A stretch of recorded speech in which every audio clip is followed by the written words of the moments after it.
Buenos días, aquí Sonia Yvette desde Chicago, la ciudad de los vientos, representante de Red Medio Sonidos de Fe en Chicago, Illinois.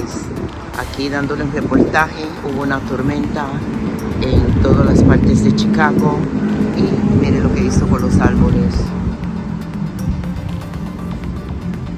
Dicen que esta es la ciudad de los vientos y de verdad, miren, en esta mañana esto es al frente, al lado de mi casa, pero en otras partes de Chicago fue horrible.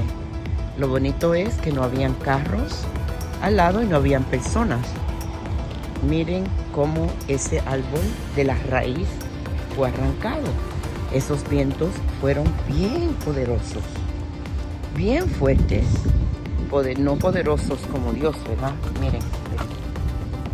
Entonces, ¿qué les cuento?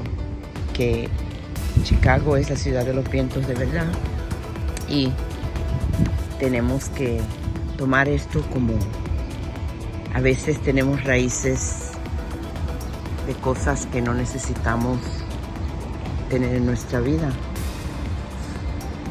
y Dios automáticamente nos da una tormenta en nuestra vida y esas tormentas vienen a arrancar la raíz de lo que no tiene que estar ahí ya con nosotros.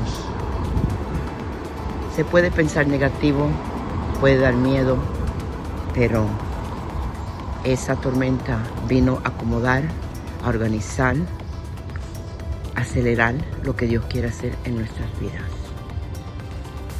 Que pasen bonito día.